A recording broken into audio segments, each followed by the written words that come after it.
Hello once again.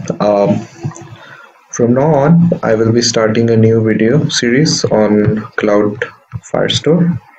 It is a new technology launched by Firebase. Um, it is a basically advanced storage feature in which you can actually access your data around all the devices using a cloud storage. So it is far better than the real-time database that we currently have in form of Firebase.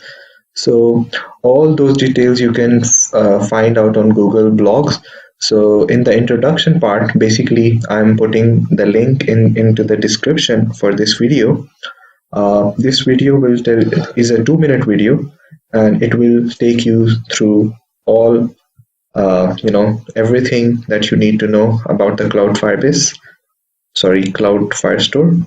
So what I would recommend you to go to the link in the description, and also you can click on the screen to go to this video, watch this for 2 minutes, and then come back and then carry on with the course. So in the next video, we will talk about how to start working with Firestore, with Cloud Firestore using Android Studio.